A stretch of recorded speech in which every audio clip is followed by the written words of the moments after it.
The Pantheon has stood for 2,000 years, while our modern bridges crumble after 50.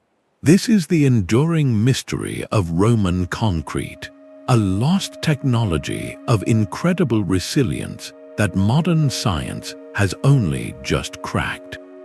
By the end of this, you will understand exactly how an ancient recipe can teach us to build structures that last for millennia.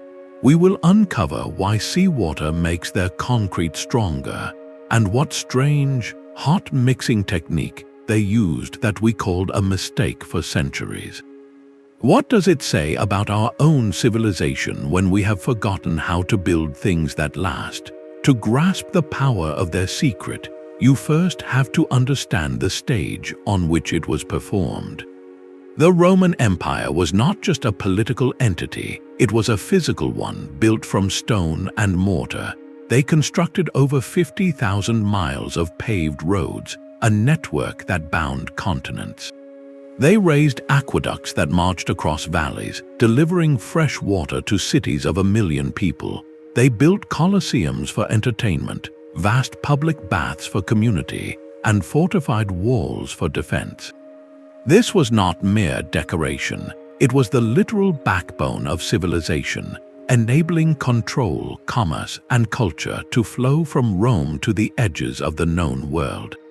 The durability of these structures was not a happy accident, it was a strategic imperative. An empire cannot rule if its bridges fall and its ports silt up. So they developed a material that could defy time itself, a concrete that grew stronger with the centuries. Now contrast that with a common sight in the modern world. A concrete bridge or overpass built in the 1960s or 70s is often today considered old, sometimes even structurally deficient. We patch it, reinforce it, and watch as steel rebar inside rusts and expands, cracking the modern concrete from within. This is the silent crisis of our own infrastructure. We build with an expectation of decades, while the Romans built with an expectation of millennia. So the question becomes painfully obvious. What profound knowledge did they possess that our advanced science somehow overlooked? Our first clues come not from a laboratory, but from an ancient text. A Roman architect named Vitruvius, writing over 2,000 years ago, laid out recipes in his work De Architectura. He described mixing a volcanic ash from the town of Pozzolanic with lime and rubble. He even specified using seawater for marine structures. For centuries, scholars read these words and thought they understood the formula. It seemed straightforward, a simple list of ingredients. But as we will see, the true magic was not just in what they used, but in how they combined it. The societal importance of this cannot be overstated. Durable infrastructure meant stable food supplies via granaries, reliable transportation for legions, and imposing monuments that projected eternal power. It was a technology of control and legacy, and perhaps no single example proves its prowess more than the Portus Cossanus, an ancient harbor built directly into the Mediterranean Sea. Waves have crashed against its breakwaters for 2,000 years. Salt water, the very element that corrodes modern steel, reinforced concrete in years, has been bathing these Roman walls for centuries. And yet, when engineers and archaeologists examine them, they find the concrete not merely intact, but hardened to a condition like natural rock. This is the practical, undeniable problem that sat before modern researchers. Here was an object lesson in material science, a sample of ancient technology performing flawlessly in an environment that defeats our own. Understanding this historical context, the sheer scale of Roman ambition paired with their material success, is what makes the modern discovery so revolutionary. It is not just about fixing a recipe, it is about rediscovering a philosophy of building that challenges our very notion of progress. This modern fragility has a name, and it is called Portland cement. Since its invention in the early 19th century, this gray powder has become the literal foundation of our world, used in almost every structure we see. But it has a fundamental flaw. The chemical process that creates modern concrete is exothermic, meaning it generates intense heat. This causes the material to cure quickly, but it also creates a brittle, microscopic structure full of tiny cracks from the very beginning. These are the entry points for its enemies. Water seeps in, and in colder climates it freezes and expands, widening the cracks in a relentless cycle. Salt water is even more vicious, attacking the chemical bonds, and if steel rebar is present, causing it to rust and explode the concrete from the inside out. We see the results all around us. A highway overpass requires constant patching only decades after it is built. A seaside promenade becomes pitted and unstable, its surface crumbling underfoot. We have built a disposable world with a material designed for speed, not longevity. This leads to a hidden cost far greater than repair bills, something called embodied carbon. Every time we manufacture a ton of Portland cement, the process releases nearly a ton of carbon dioxide into the atmosphere. It is one of the largest industrial contributors to climate change. So when a concrete structure fails after 50 years and we must tear it down and rebuild it, we are not just spending money, we are repeating that massive carbon footprint all over again. We are locked in a cycle of consumption and waste, rebuilding the same infrastructure every few generations while our ancient Roman counterparts built theirs once for all time. This transforms the mystery from a historical curiosity into an urgent modern necessity. The secret locked within those 2,000-year-old harbor walls is not merely an archaeological trophy. It is a potential blueprint for a sustainable future, a way to build things that endure without costing the earth. The puzzle is now complete. We have the enduring artifact and the failing modern substitute. All that remains is the detective work to understand why. The first major clue was literally under their feet, across the Italian peninsula, particularly near the city of Pozzolanic. The ground is not just earth. It is a sprawling, ashen landscape, the legacy of violent volcanic eruptions. For the Romans, this was not a wasteland. It was a quarry for a miraculous powder they called pulvis puteolanus, the dust of Pozzolanic. We know it today as Pozzolana. They did not have modern chemistry to explain its properties, but through centuries of observation and trial, they recognized its unique power. When mixed with lime and water, this volcanic ash did something ordinary sand could not. It created a paste that would harden not just in air, but underwater, a property we call hydraulic setting. This was the foundational magic. It meant they could build harbors directly in the sea, casting concrete forms that would cure and strengthen as the waves washed over them. The basic chemistry is beautiful in its simplicity. The lime made by burning limestone is highly reactive. When mixed with water, it becomes a potent alkali solution. The pozzolana is not an inert filler. It is a fine, glassy powder rich in silica and alumina. In the presence of the lime and water, a slow, steady chemical reaction begins. The alkaline solution essentially dissolves the glassy surfaces of the ash particles, and they begin to reform into new, interlocking crystals. These crystals are incredibly stable and dense, binding the aggregate, the chunks of rock and rubble, into a monolithic, rock-like mass. For early modern engineers reading Vitruvius, this seemed like the entire secret. They sourced volcanic ash, mixed it with lime, and expected to build eternal structures. And they failed. Their concrete was good, often better than plain mortar, but it did not possess the legendary, time-defying strength of the Roman samples. It was as if they had the correct letters but were spelling the word wrong. The ash was essential, but it was only the first syllable of a longer, more complex formula. This demonstrated a profound Roman genius, not of theoretical science, but of deep empirical understanding. They knew what worked because they observed the results over generations.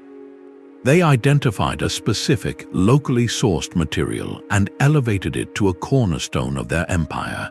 The puzzle, however, was only beginning to take shape. But the ash alone was not enough. The Roman recipe called for two other key players, and how they were prepared was just as crucial as what they were. First, the glue that held everything together, slaked lime. This was not a powder bought in a bag. It was born from fire. Workers would quarry massive blocks of limestone, a rock composed of ancient sea creatures compressed over eons. These blocks were stacked into towering kilns and baked at searing temperatures for days. This process, called calcination, drove off carbon dioxide and left behind a highly reactive white powder known as quicklime. Handling it was dangerous work, as quicklime reacts violently with water, releasing enough heat to boil it. The Romans would then carefully slake it, adding just enough water to transform it into a smoother, more manageable paste, calcium hydroxide. This slaked lime was the essential alkaline activator, the chemical key that would unlock the potential in the volcanic ash. The second component was the aggregate, the skeleton of the concrete. Here, the Romans displayed a pragmatic genius for using whatever was locally available and durable. They did not use fine, uniform sand like we often do today. Instead, they used coarse, fist-sized chunks of rock, or even broken bricks and pottery known as testii. These fragments were not just filler, they created a robust, interlocking internal structure, distributing weight and preventing large cracks from propagating. Think of it like a dry stone wall, where each irregular rock supports its neighbors, versus a wall of identical bricks that can fail along a single straight line. So we had the three parts, the holy trinity of ancient concrete, pozzolana ash, slaked lime, and coarse aggregate. For a long time, historians and engineers believed that simply combining these three in roughly the right amounts would reveal the secret. They conducted tests mixing volcanic ash with lime and rubble, and yes, it created a solid, serviceable concrete, but it was never quite right. It lacked the legendary, self-healing durability, the uncanny resistance to seawater that the 2,000-year-old harbor samples possessed.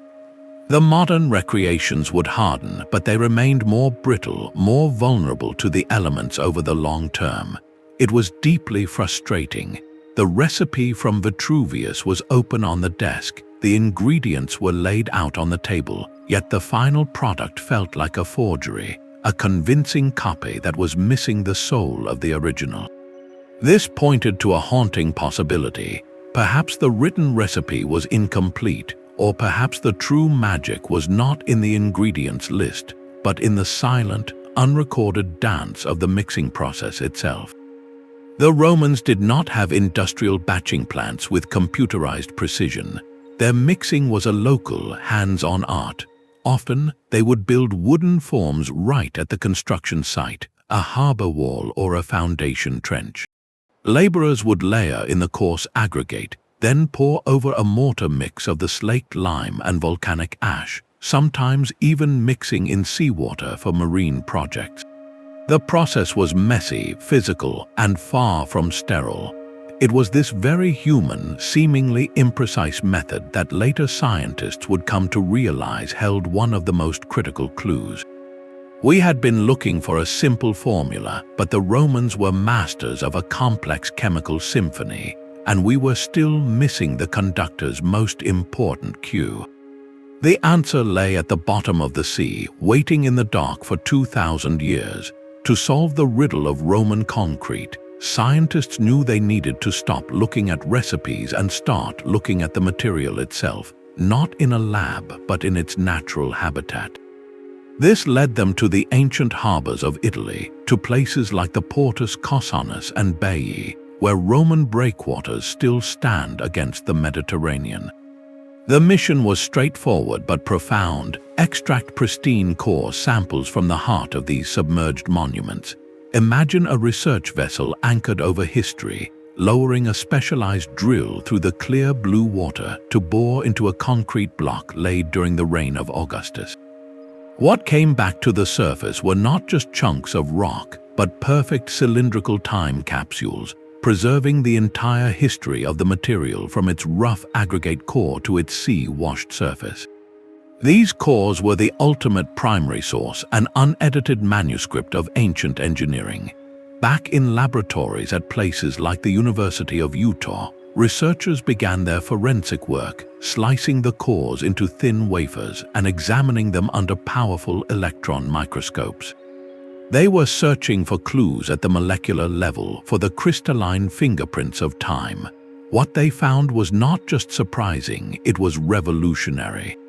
Embedded throughout the Roman concrete were beautiful, plate-like crystals of a mineral called aluminous tobamorite. This was a shock. Tobamorite is a rare mineral usually only found in nature, formed under the intense heat and pressure of volcanic activity over geologic timescales. It is not something you expect to see growing inside a man-made mix of lime and ash. Even more telling was the presence of another mineral, philipsite, threading through the material like delicate needles. The presence of these crystals was the smoking gun. It proved that Roman concrete was not a static, inert substance that simply resisted decay. It was dynamic, almost alive. A complex, slow-motion chemical conversation was still happening within it, 2 millennia after it was poured. The seawater, long considered the great destroyer of modern concrete, was not an enemy to this ancient recipe. It was an essential reagent, percolating through the concrete's pores and reacting with the lime and ash over centuries to grow these strengthening minerals. The concrete was not just surviving the sea, it was metabolizing it, using the constant flow of mineral-rich water to slowly remodel and fortify its own internal structure. This was the paradigm shift. Modern concrete cures quickly, and then its chemistry largely stops, leaving it vulnerable. Roman concrete was designed to keep curing, keep changing, keep strengthening for centuries. The harbormaster's riddle was solved. The concrete grew stronger because it was engineered to engage in a perpetual chemical dance with the very environment meant to destroy it. But this revelation only led to a more perplexing question. How did the Romans possibly achieve this? They had no electron microscopes, no knowledge of crystalline chemistry. The answer, it turns out, was hidden in plain sight, in a step of their process that modern builders had long dismissed as a dangerous, amateurish mistake. Yet the presence of those strengthening crystals presented a new and baffling problem. How did the Romans create the precise chemical conditions for such minerals to form?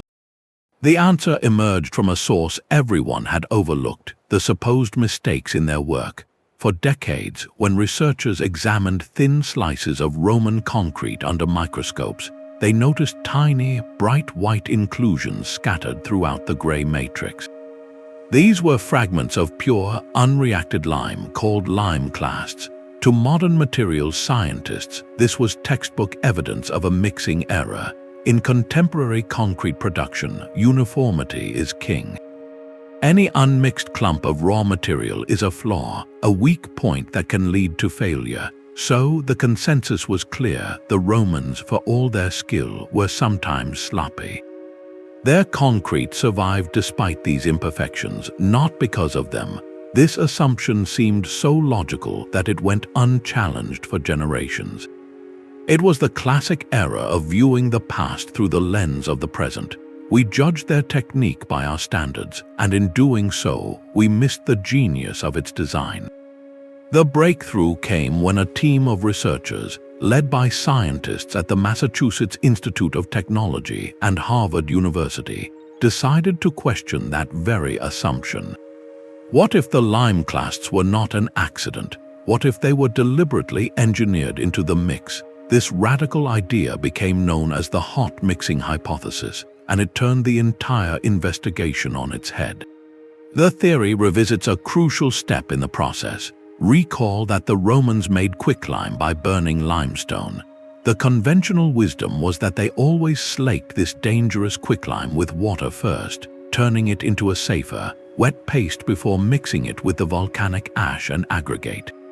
But the new hypothesis proposed something far more dramatic. Imagine the scene at an ancient construction site. Instead of carefully slaking all the quicklime in advance, workers might have taken chunks of this highly reactive powder and mixed them directly into the dry ingredients or added them while the mortar was being prepared. Then, when water was introduced, perhaps even seawater for a harbor project, chaos would ensue in the best possible way. The quicklime would undergo a violent exothermic reaction with the water, releasing a tremendous amount of heat. The mix would literally steam and crackle, its temperature soaring. This was not a calm, controlled process, it was alchemical theater. The result of this hot mixing method would be a concrete filled with precisely those white, unreacted lime clasts that modern experts had dismissed as flaws. But in this new light, they were something else entirely, a built-in repair system. These lime clasts are highly reactive. Over centuries, as seawater or groundwater slowly permeates the concrete through tiny, inevitable cracks, it encounters these pockets of pure lime. A new, slow reaction begins. The water activates the lime clast, which then recrystallizes, effectively sealing the crack from the inside out. The concrete does not just resist damage, it actively heals itself. The so-called mistake was in fact a brilliant long-term strategy.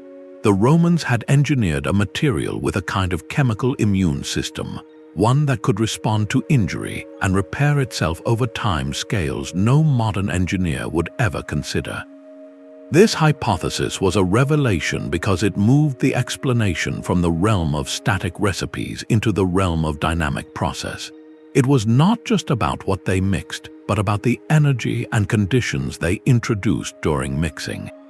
The heat from the reaction would have also fundamentally altered the curing process, creating a more complex and durable nanostructure from the very beginning. The white specks that symbolized failure became the most important clue of all, redirecting the investigation toward a forgotten art of controlled chaos, where the apparent imperfections were the secret to immortality.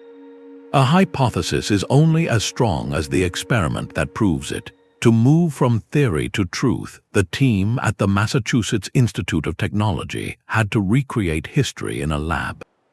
They gathered the ancient ingredients, volcanic ash from Italy, slaked lime, and aggregate, but then they deliberately split the process. One batch was mixed the modern way, with all ingredients carefully combined at room temperature.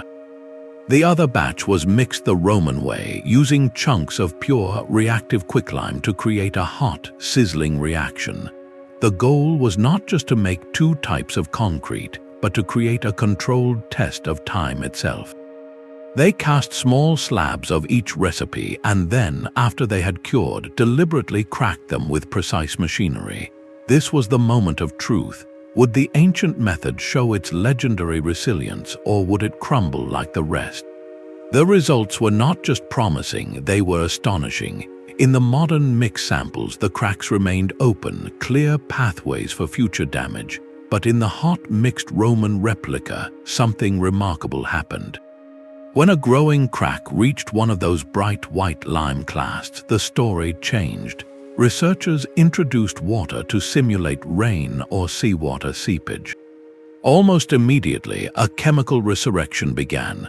The water activated the dormant quicklime within the clast. It began to dissolve, and then, as it traveled into the crack, it recrystallized into new, interlocking minerals, primarily a form of calcium carbonate. In effect, the material grew new bone across its own fracture. Within weeks, the crack was completely sealed, fused shut by the concrete's own internal chemistry. One of the principal investigators on the project, Professor Admir Mazik, described watching this process with awe. He noted that the Romans had created the ultimate sustainable building material, one with a built-in self-healing capability. Think of it not as inert stone, but as something with a kind of metabolic function. Like how our skin can heal a minor cut, this concrete could heal its own wounds given time and the right conditions. The Romans had engineered a passive, perpetual repair system that operated on a timescale of decades and centuries. a concept almost foreign to our fast-paced world of scheduled maintenance and planned obsolescence. This laboratory breakthrough was the pivotal turn. It transformed the hot mixing hypothesis from a compelling idea into a reproducible scientific fact. The abstract descriptions from Vitruvius, the mysterious white specks in the cores, the legendary durability, all of it suddenly crystallized into a clear, demonstrable process. Ancient description had finally become reproducible modern science, not in a dusty library, but in a gleaming lab where high-tech sensors tracked a 2,000-year-old trick.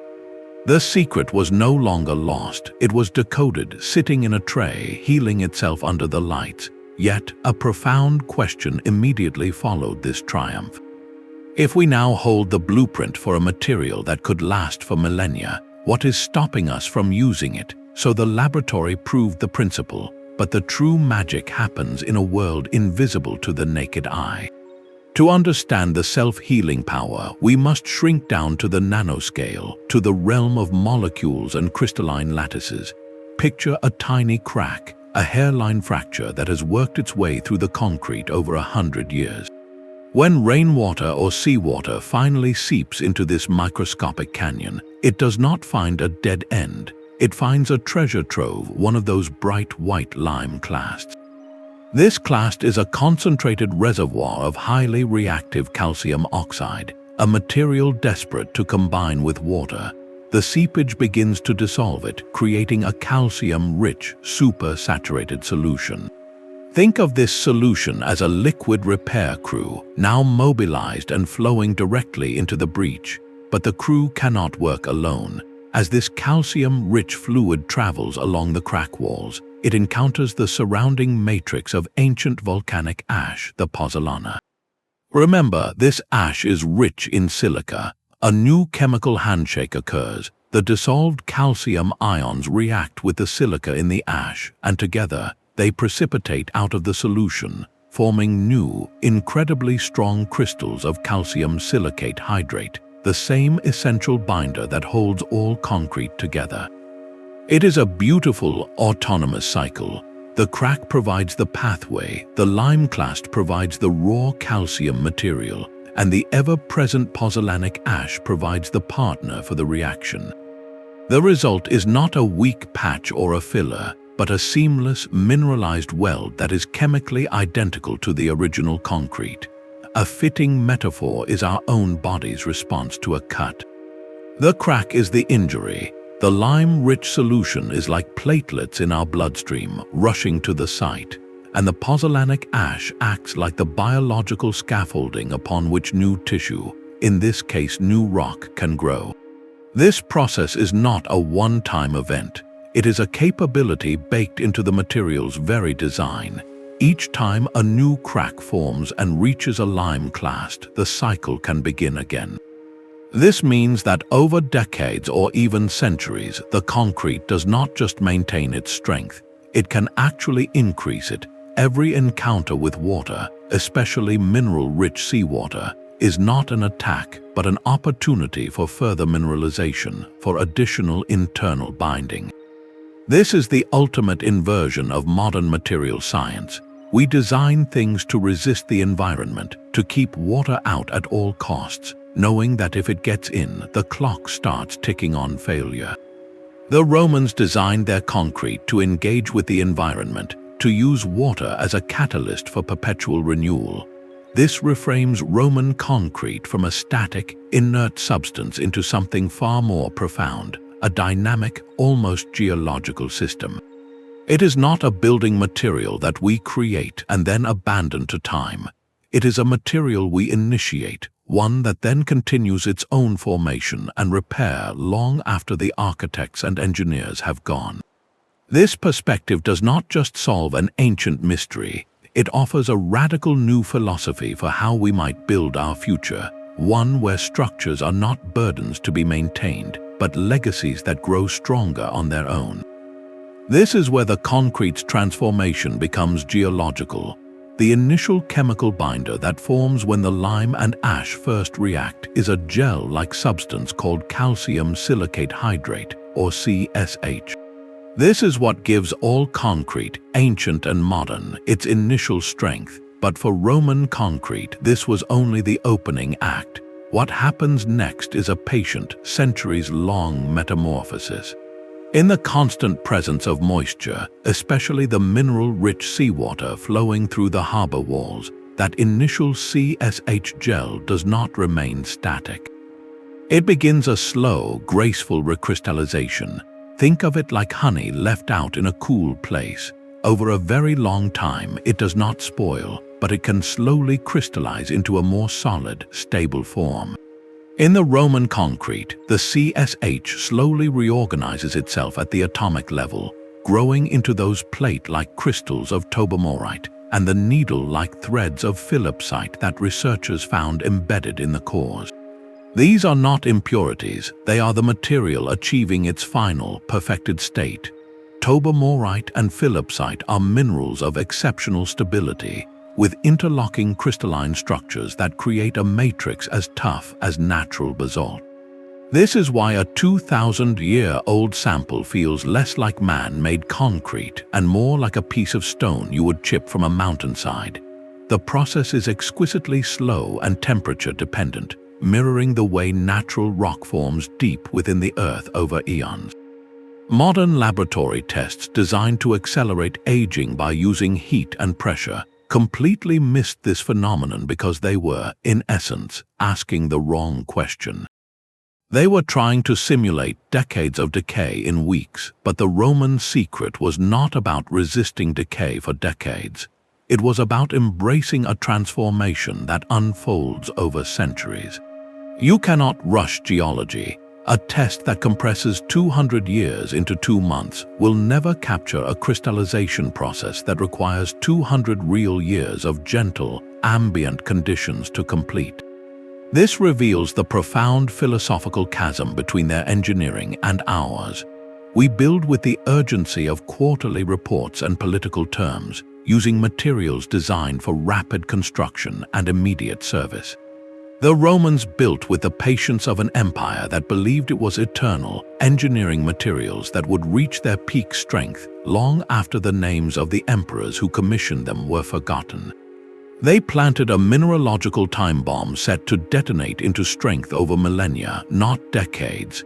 In our world of quick fixes and planned obsolescence, that is not just a technical difference. It is a completely different way of thinking about time, legacy, and our place in it.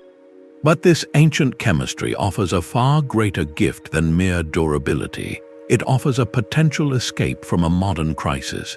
The environmental cost of our disposable concrete world is staggering. To produce 1 ton of the Portland cement that binds modern concrete, limestone must be heated in colossal kilns to temperatures exceeding 2,700 degrees Fahrenheit. This calcination process releases carbon dioxide trapped in the stone, and the fossil fuels burn to achieve such intense heat release even more. The result, nearly 1 ton of carbon dioxide released into the atmosphere for every single ton of cement produced. The global construction industry is responsible for roughly 8% of all human-made carbon emissions, and cement production is the single largest contributor within that sector. Every crumbling bridge we replace, every aging building we demolish, initiates this carbon-intensive cycle all over again.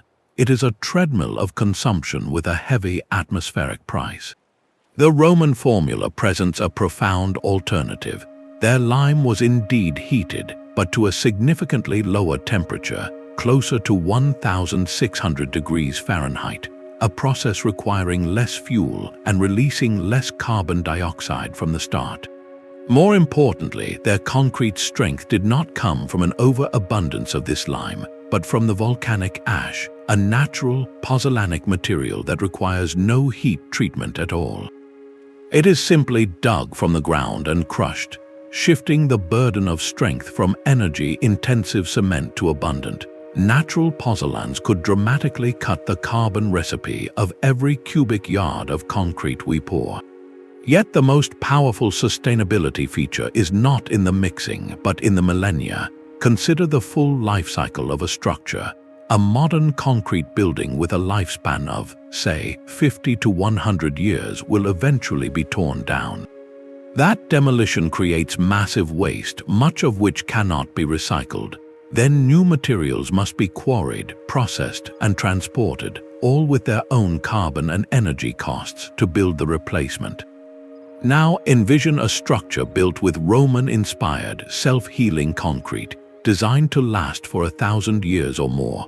Over that same millennium, the modern approach might require that cycle of demolition and reconstruction 10 to 20 times. The Roman approach requires it once. The carbon savings are not linear, they are exponential. The material embodies the deepest principle of sustainability: build it right, build it once. This transforms the Decoded secret from a fascinating historical footnote into a viable, urgent blueprint for our future. It reframes the conversation from how we build things faster and cheaper to how we build things wiser and forever. In a world grappling with climate change and resource depletion, the most forward-thinking solution might just be to look 2,000 years backward, to a recipe that teaches us how to build in harmony with time itself, creating legacies of stone instead of monuments to waste. The Pantheon stands in Rome not as a ruin, but as a functioning building, its perfect dome a silent testament to the concrete we have just decoded. This is not a relic behind glass, it is a space you can walk into today, 2,000 years after its completion, and feel the same awe as an ancient Roman. Its dome remains the world's largest unreinforced concrete dome, a record it held unchallenged for over 1,700 years. To understand why it has not collapsed under its own immense weight is to see the Roman concrete philosophy applied at its most daring and brilliant. The dome is a single, continuous shell of concrete, over 142 feet in diameter, with a central oculus open to the sky. There is no steel skeleton holding it up, no internal framework. Its entire stability relies on the genius of its shape and the engineered properties of the material itself. The Romans understood that the lower portions of the dome had to bear the greatest load, so they used heavy, dense aggregate like travertine and brick rubble in the concrete at the base, creating a strong foundational ring. But as the dome curves upward, the builders performed a masterstroke of lightweight engineering. They gradually changed the recipe. In the higher sections, they swapped the heavy stone for lighter, porous materials like pumice, a volcanic rock that floats on water. This was a calculated reduction of dead weight at the most critical point, thinning the dome's profile at the top while maintaining structural integrity. It was a physical algorithm written in stone and mortar, optimizing strength where needed and minimizing mass where possible. Now, layer in the chemical secrets we have uncovered. The concrete for the Pantheon would almost certainly have been mixed using the hot mix method. Imagine the scene: vast wooden forms constructed in the round, with laborers pouring a steaming, reactive mortar mix over layers of aggregate. Those white lime clasts would have been distributed throughout the dome's matrix, a hidden network of chemical repair depots.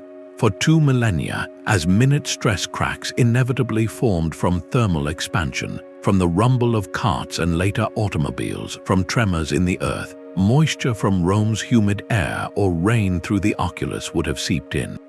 Each time it could have activated a nearby lime clast, triggering that slow, self-sealing crystallization, preventing small flaws from becoming catastrophic failures. Modern engineering analyzers using laser scans and finite element modeling continue to reveal subtle brilliance. The dome is not a uniform hemisphere. Its interior surface is coffered with recessed panels. These are not merely decorative, they strategically remove material without significantly reducing strength, further lightening the load. The thickness of the concrete also decreases perfectly from the base to the oculus. Every design choice works in concert with the material's inherent properties, its gradual gain in strength, and its latent self-healing capacity. The Pantheon has survived not in spite of time, but in conversation with it.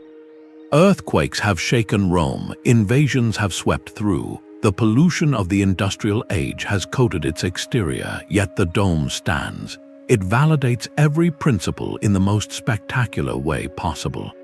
This is not a laboratory sample, it is a cathedral of proof, a monument that literally embodies the idea that the best buildings are not constructed, they are grown and then entrusted to care for themselves across the centuries. Yet the real test is not in a lab, but in the world, under real sun and real waves. Across the globe, a quiet revolution is beginning as researchers and engineers take the Roman recipe out of Petri dishes and pour it into the ground. At the University of Colorado Boulder, a team has developed a modern composite they call Roman-inspired concrete, using fly ash, a waste product from coal plants, as a pozzolan, and incorporating a form of lime clast to enable self-healing.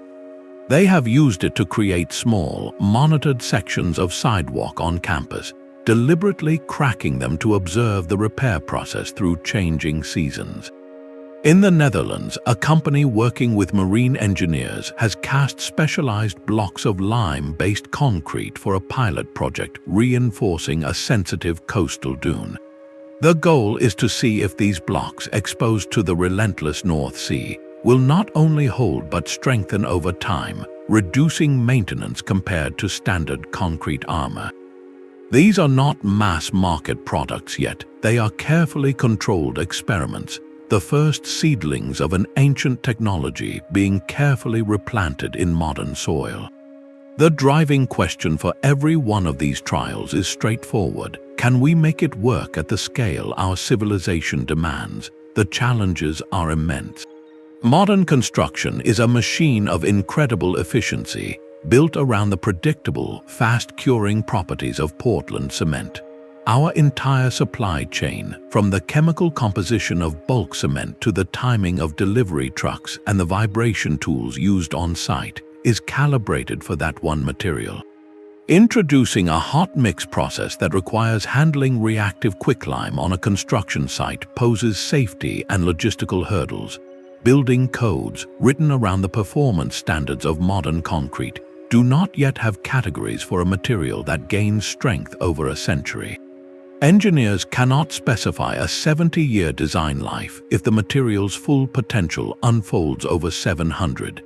The regulatory framework simply does not know how to evaluate that kind of longevity. This is the friction point between a brilliant ancient idea and our modern, standardized world. The path forward is likely one of hybridization, not pure revival. We may not rebuild the Colosseum, but we can learn from its mortar. The most promising near-term applications are in places where our current materials fail spectacularly and expensively. Think of marine environments where steel-reinforced concrete succumbs to saltwater corrosion in decades. A Roman-inspired seawall or foundation, designed to thrive in that very environment, could be a game-changer for coastal infrastructure. Historical restoration is another natural fit, where using a chemically compatible, durable material to repair ancient structures is far better than injecting them with modern cement that can cause further damage. One compelling pilot project is taking shape in the harbor of a historic Italian town, where researchers are collaborating with local authorities to repair a section of a 2,000-year-old Roman pier using a meticulously recreated hot mix formula. They are not just fixing history, they are creating a living laboratory, instrumenting the repair with sensors to monitor temperature, moisture, and minute movements for decades to come. This project embodies the bridge between past and future. It is an act of archaeological respect that simultaneously generates the long-term data needed to convince modern engineers. These trials are the essential, gritty next chapter. They move the conversation from what if to what now, proving that the secret of the ancients can indeed pour from a 21st century truck, and that a material born from volcanic dust and imperial ambition might yet find its place shoring up the foundations of our own world. Yet unlocking the chemical secret is only the beginning of a much larger challenge. The modern world is not an ancient construction site. It is a vast, interconnected machine built for speed and standardization. Our entire global construction industry, from the massive cement plants to the precisely timed delivery trucks, is engineered around one material, Portland cement. Its behavior is predictable, its supply chain is established, and every building code, engineering textbook, and insurance policy is written with its specific properties in mind. Introducing a fundamentally different material, one that cures slowly, requires potentially hazardous hot mixing, and gains strength over centuries, is like asking a high-speed train to run on a cobblestone road. The inertia is not just technical, it is economic and deeply cultural. Engineers are trained to calculate loads for a 50 or 100-year design life, a time frame that fits within human planning horizons and financial models. Proposing a material whose performance peaks over 500 years is almost philosophically alien to our systems. It creates a mismatch between the investor who wants a return in decades and a structure built for millennia. Insurers have no actuarial tables for concrete that heals itself, and building inspectors have no checklist for evaluating lime clasts. This creates a powerful disincentive to change, a preference for the familiar, even if the familiar is demonstrably less durable in the long run. Then there is the question of ingredients on a planetary scale. The Romans had the incredible geological luck of building their empire atop the volcanic ash of Italy. True Pozzolana is not a universal resource, it is found in specific volcanic regions. We cannot base a global building revolution on a material only accessible near volcanoes. This has spurred a parallel, crucial line of modern research, the hunt for alternative, locally sourced reactive materials. The goal is to find substances that mimic the silica-rich, glassy structure of volcanic ash. Promising candidates include certain types of calcined clay, where ordinary clay is heated to activate its pozzolanic properties. Even more compelling is the use of industrial byproducts like fly ash from coal plants and slag from steel production. These materials are not just chemically suitable, their use solves a waste problem, turning a liability into a resource. Pilot projects are already testing these modern pozzolans in Roman-inspired mixes, seeking to create a family of recipes adaptable to the geology and industry of any region. This transforms the ancient formula from a fixed recipe into a flexible principle. Use a locally available reactive powder, incorporate a source of lime with self-healing potential, and mix with intention. But principle must meet price, retooling factories to handle reactive quicklime safely, retraining workforces on hot mixing techniques, and establishing new supply chains for alternative pozzolans all carry upfront costs. In an industry where profit margins are often thin and bids are won by the lowest price, the long-term benefit of a 1,000-year structure struggles to compete against the immediate bottom line of a 50-year one. This is the classic tragedy of the horizon, where future savings cannot justify present investment. The solution may lie in redefining value. What is the true cost of a bridge that needs to be replaced every 2 generations? Considering not just construction but the carbon emissions, the traffic disruptions, and the repeated resource extraction. When viewed through this full life cycle lens, the higher initial cost of a longer-lasting material begins to look like a profound savings. It is an investment in permanence, in reducing future burdens on our children and our planet. Still, to make that case convincingly, we need data not from accelerated lab tests but from real-world structures over real time. We need the patience of the Romans themselves to plant these modern seeds and wait years, even decades, to gather the proof that will turn skepticism into standard practice. Decoding the secret was a feat of science. Implementing it will be a test of our civilization's willingness to build for a future we will never see.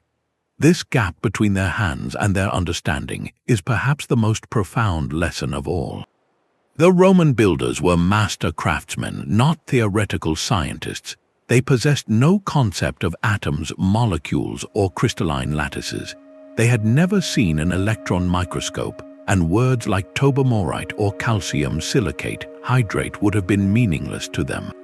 What they had was something else, something incredibly powerful: generational memory. Through centuries of trial and observation, they perfected a recipe that worked. They knew that the ash from Pozzolanic made mortar set underwater. They knew that mixing in certain rocks created a stronger mass. They likely even recognized that a hot, sizzling mix led to a more durable result, even if they explained it in terms of the material's spirit or vital heat. Their knowledge was not theoretical, it was embedded in practice, passed from master to apprentice, refined by failure and celebrated by success. They did not engineer a self-healing material as we define it today. They simply built things that lasted, and the self-healing was an emergent property of their effective recipe. Their genius was in relentless, practical optimization over generations, not in decoding the underlying chemistry. Modern science, by contrast, operates on a completely different axis. Our approach is fundamentally reductionist. We are driven by the why. We could not accept that the Roman concrete worked. We needed to understand how it worked on a molecular level before we could believe it, let alone attempt to recreate it. For a long time, the presence of those white lime clasts was dismissed as poor mixing because our theoretical models said they were flaws. Our science, brilliant at taking things apart, initially failed to see the holistic system the Romans had assembled through pure, repeated experimentation. This is not a criticism of modern science, it is simply a recognition of two distinct paths to truth. One path is walked by the hands, feeling the way forward through the material world. The other is walked by the mind, using instruments to map the invisible landscape beneath. The Roman secret persisted not in scrolls of theory, but in the silent, enduring proof of the harbors and the Pantheon itself. They built a 1,000-year legacy without ever knowing the alphabet of its chemistry. This distinction forces a thrilling question. What other ancient technologies, perfected through generations of hands-on mastery, hold secrets that our scientific tools are only now becoming sensitive enough to detect? Consider the legendary strength of Damascus steel, the acoustic perfection of Stradivarius violins, or the ancient recipes for concrete in other cultures, like the Mayans. For centuries, these have been shrouded in myth and anecdote, their recipes lost. We attributed their qualities to lost art or even mystical belief, but the story of Roman concrete suggests a different possibility. Perhaps these, too, are not just legends, but the results of deep empirical optimization, where craftspeople stumbled upon material processes that we, with our advanced analytics, can now reverse engineer. The Roman concrete was not magic, it was a high-performing system waiting for our century to provide the language to describe it. This shifts our view of ancient innovation from one of primitive guesswork to one of sophisticated, iterative discovery. It suggests that our ancestors were brilliant engineers of effect, even if they were not scientists of cause. Their laboratory was the real world, their experiments were full-scale constructions, and their data was measured in centuries of survival. As we now stand with the decoded recipe in hand, understanding both the how and the why, we are presented with a unique moment of convergence. We can marry their empirical wisdom with our theoretical knowledge, combining the best of both worlds to build a future that is both smart and enduring. This pattern of lost material wisdom is not unique to Rome. Across the globe and across centuries, other civilizations developed their own remarkable recipes for durability, each a quiet testament to localized genius. In the jungles of Mesoamerica, the Maya created lime plasters and stuccos of incredible resilience, often mixing the lime with plant sap or other organic materials to enhance their workability and resistance to the humid environment. Their temples, adorned with intricate carvings, have withstood over 1,000 years of tropical rains, suggesting a deep understanding of binder chemistry that we are only beginning to analyze. Far to the east, in ancient China, builders of the Ming dynasty and earlier developed a legendary mortar strengthened with sticky rice. They would boil glutinous rice to create a thick soup and blend it with slaked lime. The amylopectin sugars in the rice acted as an organic inhibitor, controlling the growth of calcium carbonate crystals to create a denser, more waterproof matrix that bound bricks with legendary strength, evident in tomb walls and city fortifications that stand firm today. Even the pyramid builders of ancient Egypt employed sophisticated gypsum-based mortars for certain applications, carefully selecting and processing materials to suit specific climatic and structural needs. These were not primitive attempts, they were highly refined technologies born from intimate knowledge of local resources and environmental challenges. What unites these diverse examples is a common thread of empirical mastery, a deep, hands-on collaboration between human ingenuity and the mineral world. Each culture, through generations of observation, discovered how to coax extraordinary performance from ordinary earth, clay, plants, and stone. They solved for longevity in their own context, creating materials that were, in essence, dialogues with their specific place and time. The story of Roman concrete, then, is not an isolated miracle. It is perhaps the most thoroughly studied example from what appears to be a much broader, largely forgotten catalogue of sustainable material science. This perspective transforms history from a simple timeline of events into a vast, scattered library of solutions. Many of these ingenious recipes were eventually abandoned, not because they failed, but because they were supplanted by the globalizing force of industrialization, which prized uniformity and speed over localized resilience and long-term performance.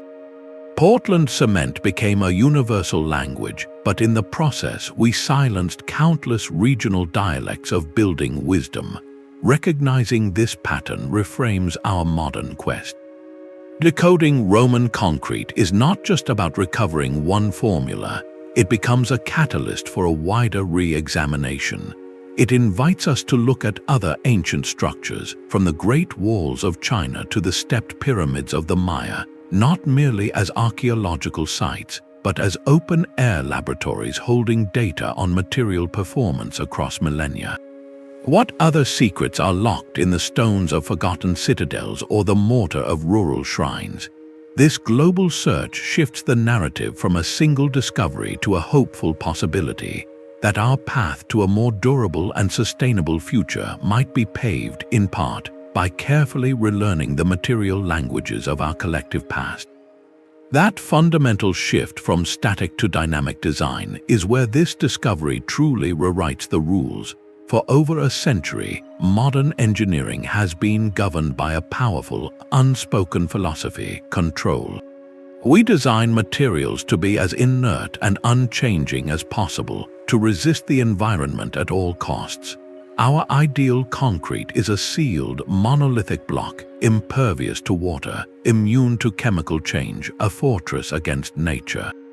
This mindset views environmental interaction as a form of attack, something to be repelled with coatings, sealants, and sacrificial components.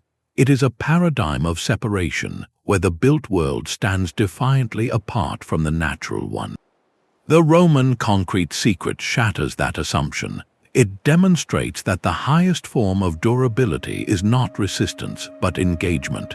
Their material was not a wall against the sea, it was a collaborator with it. The seawater was not an enemy to be kept out, it was a reagent to be metabolized, a partner in a centuries-long chemical conversation that resulted in greater strength. This reframes the entire purpose of a building material. We have been trying to build things that never change, but the Romans built things that were designed to change in very specific, beneficial ways. This is not a minor technical adjustment, it is a philosophical revolution in how we think about our place in the world. It moves us from an ethos of domination to one of symbiosis, where infrastructure is designed to work with natural processes, not against them. This idea connects directly to two powerful modern concepts: biomimicry and resilient design. Biomimicry is the practice of learning from and emulating nature's time-tested patterns and strategies. What is Roman concrete if not a brilliant form of biomimicry? It mimics geological processes, using slow mineralization to turn a man-made mix into something resembling natural rock. It even exhibits a form of biological self-healing, not unlike the way our skin repairs a cut. Resilient design takes this further, focusing on creating systems that can absorb disturbance, adapt to change, and endure over time. Our current infrastructure is often brittle. It works perfectly within a narrow band of expected conditions, but fails catastrophically when those conditions are exceeded, as we see with bridges in extreme floods or pavements in rapid freeze-thaw cycles. A resilient material like Roman concrete has a built-in capacity to adapt. Its chemical repair system allows it to respond to unexpected stresses, to recover from small injuries, and to maintain function over vastly longer time horizons. This represents a profound shift in priority, from maximizing short-term efficiency and lowest initial cost to optimizing for long-term survivability and reduced life cycle disruption. Imagine a seawall that grows stronger with each storm surge, or a bridge pier that seals its own micro-cracks during a rainy season. This is not science fiction. It is the logical extension of an ancient principle now decoded. The impact could ripple far beyond the composition of concrete itself. It challenges the very rhythm of our civilization, which is built on cycles of consumption and replacement.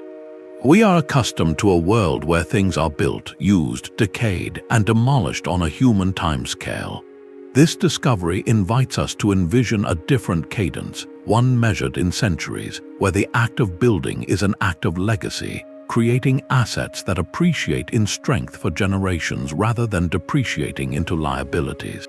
It suggests that the most advanced engineering might not always look forward to the next new material, but sometimes backward to a deeper wisdom, learning how to build things that belong to time rather than merely borrowing from it.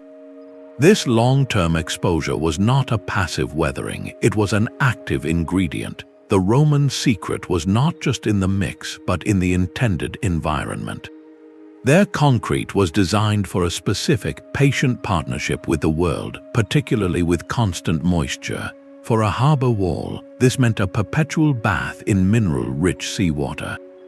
For a foundation, it meant contact with steady groundwater. In our modern view, this is a recipe for disaster, the very definition of decay.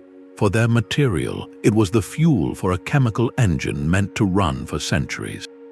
The seawater was not an adversary to be sealed out. It was the essential reactant in the long-term curing process, the fluid that carried ions into the matrix to grow those strengthening crystals of tobermorite and philipsite. Without that steady, gentle flow, the concrete would have cured to a hard state and then simply stopped, much like our own. The magic was in the conversation between the built object and its place in the world.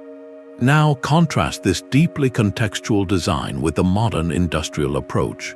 Our concrete is engineered for universal application and rapid strength gain, often reaching specification within 28 days. This is a necessity driven by economics and speed. We need to remove the forms, open the bridge, or occupy the building as quickly as possible. The material is designed to perform predictably in a wide range of conditions, from arid deserts to humid coasts, but this universality comes at a cost. It is optimized for short-term performance, with little inherent capacity for century-long adaptation. We pour a one-size-fits-all material and then spend immense energy trying to protect it from the very environments the Romans would have enlisted as partners. This reflects a broader cultural impatience, a focus on immediate function over generational legacy. We design for the project timeline, not the geologic timeline. The Roman concrete, however, teaches a lesson in specificity and patience. They did not build the same way in the dry hills of North Africa as they did in the tidal harbors of Italy. They tailored the recipe, and more importantly, they tailored their expectations. They understood that the true strength of their material would not be realized in their lifetimes, but in the lifetimes of their grandchildren's grandchildren. The durability was a deferred masterpiece, a collaboration between human design and natural process that only reached its full expression through the gift of time. In an era obsessed with speed and instant results, this ancient wisdom feels almost radical. It suggests that some of the most profound solutions are not quick fixes, but slow investments, designs that embrace their environment and grow stronger through a long, quiet dialogue with the elements. Perhaps the most fitting application of this rediscovered knowledge lies in healing the very structures that taught it to us. For over a century, well-meaning efforts to preserve ancient Roman monuments have often relied on the tools of the modern age, primarily Portland cement-based mortars and grouts. The intention was noble, to stabilize and protect. Yet, in many cases, these modern repairs have inadvertently accelerated the decay they sought to prevent.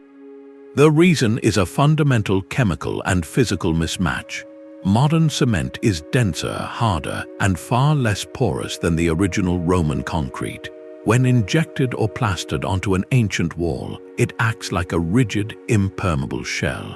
It traps moisture within the historic fabric, preventing the original material from breathing. In freeze-thaw cycles, that trapped water expands, causing the softer, ancient stone or mortar behind the repair to crumble and flake away, a destructive process conservators call spalling. It is a tragic irony, using a material designed for decades to repair a material built for millennia, only to watch the ancient stone sacrifice itself against the modern patch. This creates a silent crisis of conservation, where the cure can be worse than the ailment, slowly eating away at the legacy it was meant to save. Now, with the recipe decoded, a new and profoundly respectful approach is possible. Conservation scientists can move beyond guesswork and create mortars that are not just visually similar, but chemically and mechanically compatible. They can source local volcanic pozzolans, slake lime in the traditional way, and even employ a controlled form of hot mixing to produce a repair material that behaves like the original. This new mortar will have similar porosity, allowing moisture to migrate through it naturally. It will flex and move with the ancient substrate rather than fighting against it. Most importantly, it will share the same long-term chemical destiny, engaging with the environment to strengthen over time instead of degrading. The application is already beginning. In projects across Italy, from the intricate brickwork of the baths of Caracalla to the mighty vaults of the Colosseum, conservators are testing these historically accurate mixes. The work is painstaking, often replacing those damaging 20th century cement repairs with a mortar that whispers rather than shouts. Each careful application is an act of deep dialogue with the past, using the monument's own material language to ensure its future. This creates a beautiful, almost poetic circularity. The very science extracted from core samples drilled from 2,000-year-old harbors is now being mixed into pastes and gently troweled back onto the walls of the Pantheon. The secret, lost to time, has returned home. It completes a cycle of learning and giving back, allowing these silent teachers to continue standing, not as frozen museum pieces, but as living, breathing testaments to a wisdom we are only beginning to fully comprehend. The goal is no longer just to preserve a ruin, but to extend its active life, to grant the Colosseum and its peers the chance to tell their stories for another 2,000 years. This leaves us with a profound and practical dilemma. We can now replicate the recipe in a lab and watch it heal a crack in weeks, but the ultimate promise of Roman concrete unfolds over centuries. Modern science excels at accelerated testing, placing materials in chambers that simulate decades of freeze-thaw cycles or salt spray in mere months. Yet these methods are designed for materials that degrade, that have a predictable failure curve. How do you accelerate a process that is not about decay, but about slow, beneficial transformation? How do you simulate 500 years of gentle mineralization in a 5-month test? The answer is we cannot, not truly. The very essence of the Roman secret, its patient collaboration with time, defies the core premise of our fast-paced validation models. This creates a critical data gap between what we can prove in a laboratory and what we need to trust for a 1,000-year structure. Researchers bridge this gap with ingenious proxies. They use powerful electron microscopes and spectroscopy to analyze the 2,000-year-old harbor samples, creating a detailed map of the end state, the perfected crystalline matrix. They then build complex computer models that simulate the chemical diffusion and crystal growth over centuries, using the ancient cores as the ultimate calibration point. These models are sophisticated predictions, but they remain predictions. They are a best guess at the journey, based on a perfect snapshot of the destination. This inherent uncertainty forces a difficult but necessary conversation about our standards. Our entire construction industry is built on specifications that demand concrete reach a certain compressive strength in 28 days. We have no standard for strength gained in 28 years, let alone 280. To embrace a material like this, we would need to develop entirely new metrics and testing protocols, ones that prioritize long-term chemical stability, permeability, and self-healing capacity over immediate brute force strength. It would require a fundamental shift from evaluating a material as a static product to evaluating it as a dynamic system with a life cycle. This is more than an engineering challenge, it is a cultural one. It asks us to replace our preference for instant, quantifiable results with a humbler, more patient form of trust, to invest in a material whose finest hour may come long after everyone who approved its use has passed. It is a call to measure value not by the quarterly report, but by the silent endurance of generations. In the face of monuments that have already stood for 2 millennia, perhaps that humility is the first and most important ingredient we must relearn. The white lime clasts in Roman concrete were a passive, chemical repair system, but today that ancient idea is sparking a revolution in active, biological self-healing. Modern material scientists, inspired by the principle of self-repair, are engineering concretes that do not just sit there, they respond. One of the most fascinating approaches involves embedding tiny capsules into the wet concrete mix. These capsules are filled with a liquid healing agent like a specialized glue or resin. When a crack forms and propagates through the hardened concrete, it ruptures these microscopic capsules. The healing agent spills out, flows into the crack, and hardens upon contact with air or moisture, effectively gluing the fracture shut. It is a brilliant, on-demand repair system triggered by the damage itself. Another frontier is even more directly inspired by biology, bacterial concrete. Scientists mix dormant bacterial spores and a food source, often calcium lactate, into the concrete. These spores can survive in a dormant state for decades. When a crack opens and water seeps in, it wakes the bacteria. As they become active, they feed on the calcium lactate and, through their metabolic process, produce limestone as a byproduct.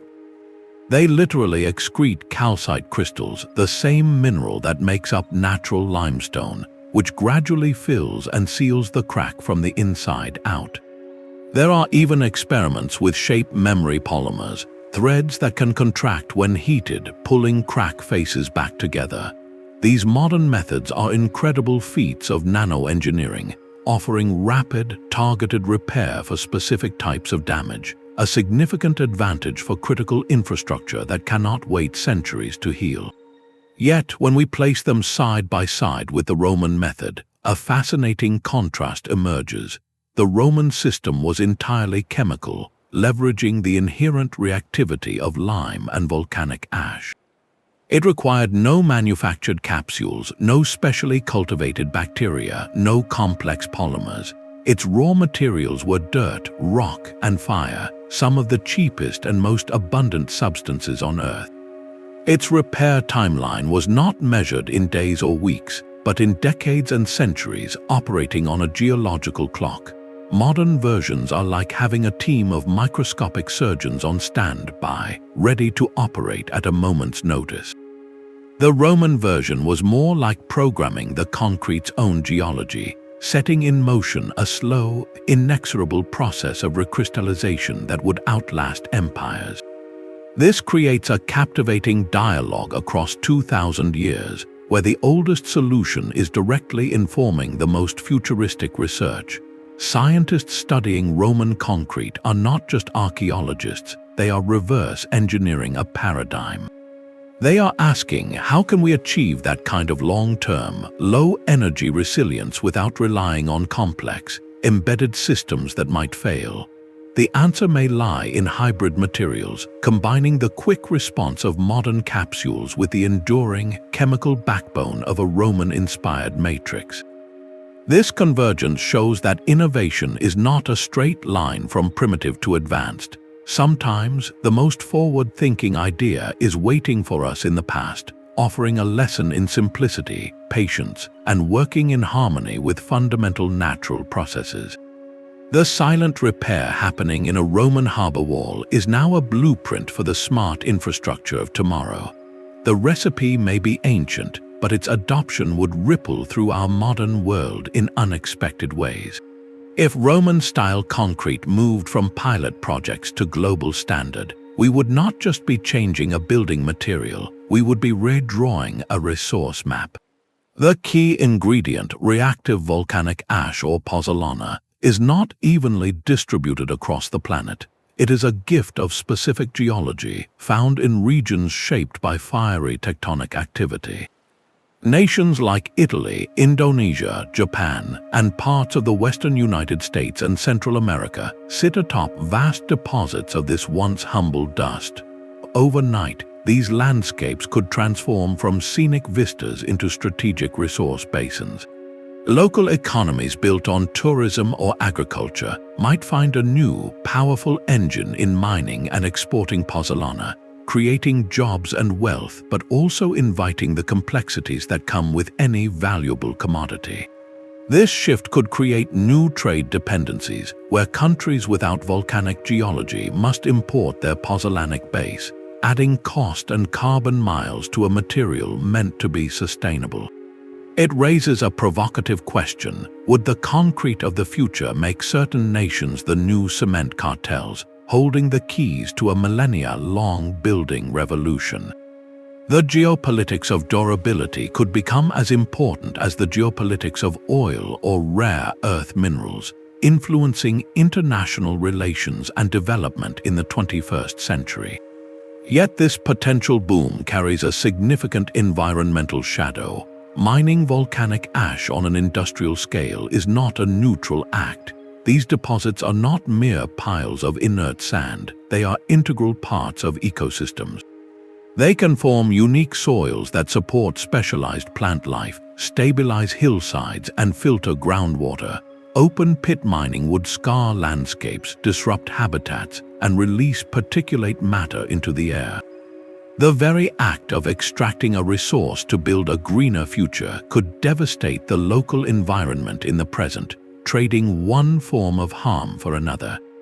This is the classic trap of unintended consequences, where solving a global problem like carbon-intensive cement creates a series of localized ecological crises.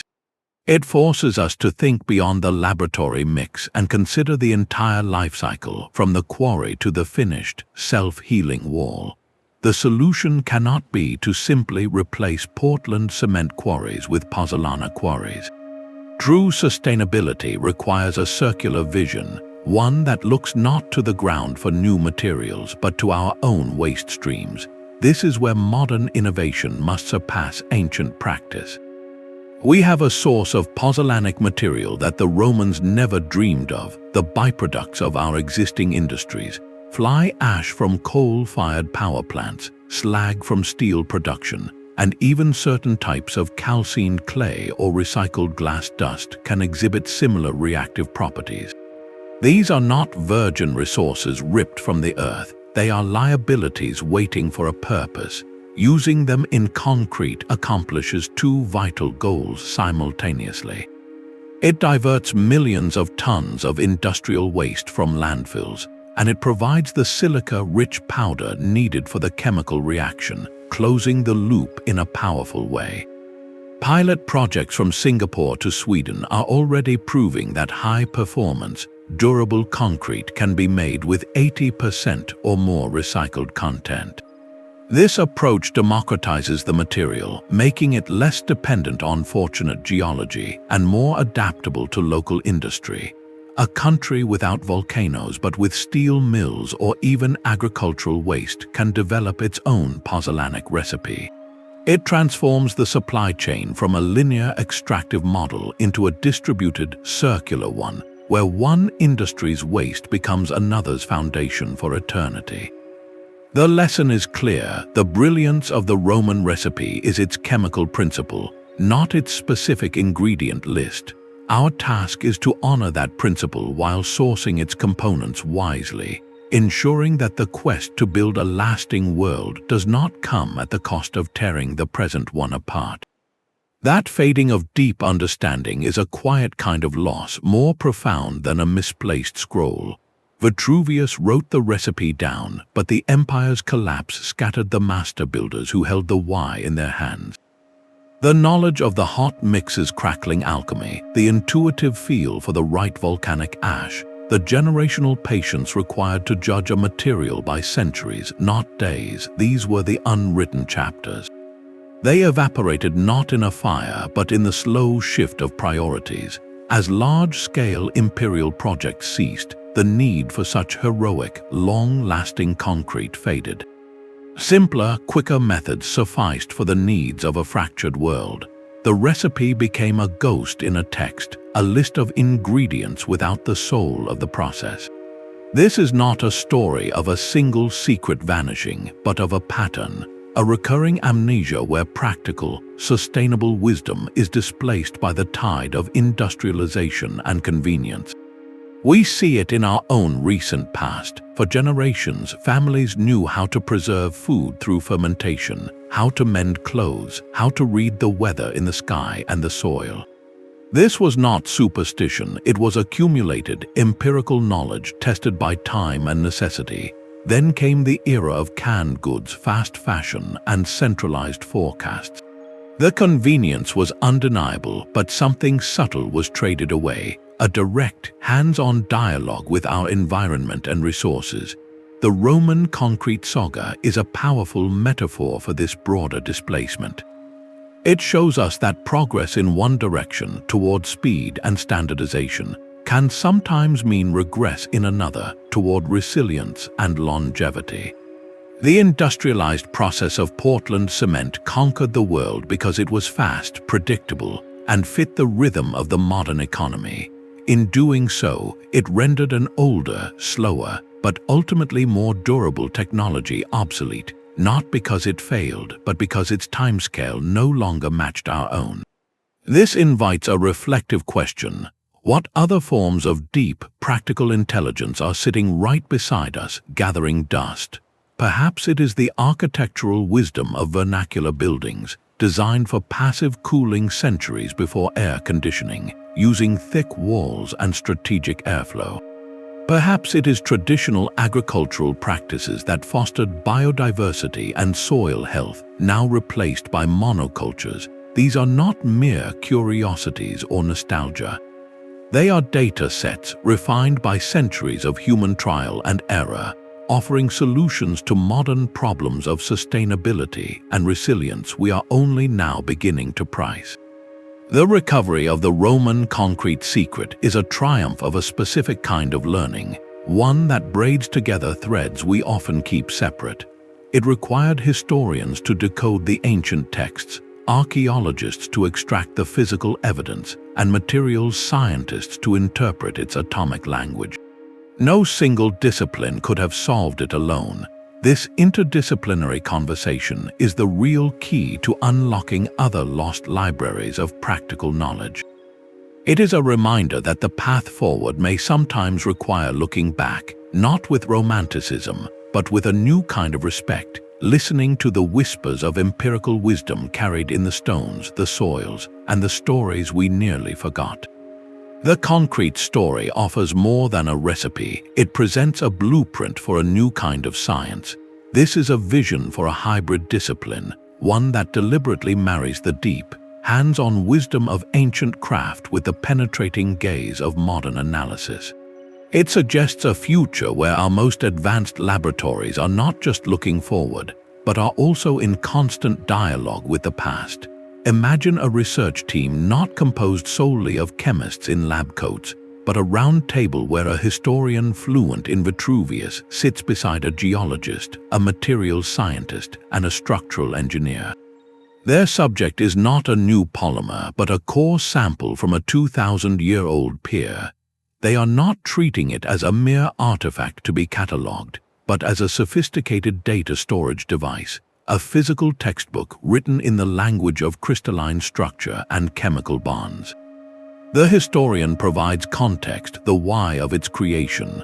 The geologist identifies the precise volcanic source of the ash. The materials scientist maps its nanostructure with atomic precision. And the engineer translates those findings into performance metrics a modern builder can use. This is not archaeology or materials science in isolation. It is a new, integrated field of discovery. The goal is to systematically decode the empirical genius embedded in objects that have already passed the ultimate test, the test of time. This model turns history from a record of what was into a living library of proven solutions. Every enduring monument, from the rice mortar walls of China to the resilient plasters of the Maya, becomes a chapter in this vast, global archive of durability. By studying these successes with our full analytical toolkit, we can ask questions the original makers could not. We can understand not just that it worked, but the precise molecular mechanisms that made it work so well for so long. This accelerates innovation in a profound way. Instead of relying solely on trial and error with new, untested compounds, we can reverse engineer solutions that have a 2,000-year track record. We can identify the core principles, like the use of reactive powders for self-healing or the strategic inclusion of imperfections for long-term resilience, and then apply those principles using modern materials and manufacturing. A chemist inspired by the lime Clast mechanism might design a synthetic mineral that performs a similar function but activates more predictably. An engineer understanding the Roman use of lightweight pumice at the dome's peak might create new ultra-light, high-strength aggregates from recycled glass. This is not about copying the past slavishly, but about learning its language of longevity and then writing new sentences with it. Such an endeavor requires a certain intellectual humility, a willingness to accept that profound knowledge can exist outside of peer-reviewed journals and Silicon Valley labs. It acknowledges that innovation is not a linear march from primitive to advanced, but a spiral where we sometimes circle back to ancient insights with new eyes, ready to understand them fully for the first time. This collaborative, interdisciplinary approach could unlock breakthroughs far beyond concrete. What might we learn about corrosion-resistant metals from ancient alloys, about sustainable textiles from historical weaving and dyeing techniques, or about passive climate control from the architecture of desert civilizations? The potential is as vast as human history itself. It frames our ancestors not as primitive figures to be surpassed, but as partners in a very long conversation about how to build a world that lasts. By listening to the wisdom in their stones, we might just find the tools to fortify our own future. The engineering marvel of Roman concrete ultimately asks a question of conscience. In a world of finite resources and a warming climate, can we justify building structures designed to fail? This is no longer just a technical puzzle, it is an ethical imperative. Every time we pour a foundation with a 50-year lifespan, we are making a choice for the children of that era, burdening them with the cost, the carbon, and the disruption of rebuilding what we could have built to last. It is a form of intergenerational debt, written not in ledgers but in crumbling concrete and scheduled demolitions. Decoding the Roman recipe, then, is more than recovering a lost technology. It is reclaiming a sense of responsibility. It offers a tangible way to shift from a philosophy of consumption to one of stewardship, where the built environment is a gift to the future, not a recurring problem we leave behind. Consider the sheer physical weight of this choice. A single modern highway overpass represents thousands of tons of material, each ton carrying a hidden carbon cost from its manufacture. When that overpass reaches the end of its service life, that mountain of material becomes a demolition headache, with only a fraction being recyclable. The rest is downcycled into low-grade fill or sent to a landfill, while a new mountain of material must be quarried, processed, and transported to take its place. This cycle of extraction, construction, and waste is not a neutral act of progress. It is an active drawing down of planetary capital. The Roman principle interrupts this cycle at its core. It asks us to measure value not by the speed of construction or the lowest initial bid, but by the total lifespan of service and the total avoidance of future harm. It reframes a bridge from a cost center that needs replacing into a legacy asset that appreciates in strength and cultural value over centuries. This elevates the conversation from engineering specifications to civic philosophy. What do our buildings say about how we value the time of those who come after us? A society that builds disposable infrastructure is a society living on borrowed time, both financially and ecologically. In contrast, a society that engineers for longevity is making a profound statement of care, investing in permanence and stability for generations it will never meet. This is not about nostalgia for the past, but about accountability for the future. The principles in that ancient mix, self-healing, environmental engagement, and patient strength gain, provide a blueprint for a more humble and far-sighted kind of architecture. They challenge the very rhythm of our economy, which is often built on planned obsolescence and constant turnover. To choose longevity is to choose a different rhythm, one aligned with natural cycles of renewal rather than industrial cycles of disposal. It asks us to demand more from the mundane structures in our own lives. The next time you drive over a bridge marked for repair or walk past a cracking concrete sidewalk, see it not as an inevitable fact of life, but as a choice that was made. We have accepted ephemeral buildings as the default, but history shows us another way was possible, and science now shows us how to achieve it again. The ethical call is to stop seeing infrastructure as a temporary expense and start seeing it as a permanent endowment, a foundational gift to a future we are obligated to imagine. This transforms concrete from a simple building material into a covenant with time itself, a promise sealed not in words, but in the slow, silent crystallization of minerals meant to outlast us all. From the submerged harbors of Caesar's Rome to the nanoscale laboratories of today, the journey to decode Roman concrete reveals a stunning truth. The ancients engineered not just with materials, but with time itself as a component. They understood something we have largely forgotten, that true resilience is not a static state, but a dynamic process, a conversation between creation and environment that unfolds across centuries. We have now uncovered the synergy of their methods, the crackling energy of hot mixing, the reactive power of volcanic ash, and the self-healing chemistry that turns microscopic weakness into enduring strength. This is not merely a better recipe, it is a different philosophy of making, one that offers a genuine blueprint for a sustainable construction revolution. This story is far more than a historical mystery solved. It is a powerful testament to the quiet force of interdisciplinary curiosity, where historians, archaeologists, and materials scientists each brought a piece of the puzzle to the same table. Their collaboration shows us that the biggest questions often demand we step outside the walls of our own expertise. It is also a deeply humbling lesson, reminding us that our technological ancestors often possessed a profound, hands-on wisdom we are only now learning to see with our advanced instruments. They were engineers of effect, masters of the long result, and in their silent, standing monuments, they left us a message about patience, legacy, and building in harmony with the natural world. As we look to the uncertain future of our own infrastructure and our planet, let this ancient secret inspire a new ambition. Let it challenge us to build not for quarterly reports, but for the quiet judgment of millennia. Let us choose to create a world that endures, stone by self-healing stone. If you found this fusion of past and future fascinating, consider subscribing for more journeys into the hidden histories and scientific mysteries that shape our world. And we would love to hear from you. Which lost technology or ancient wonder do you think we should strive to decode?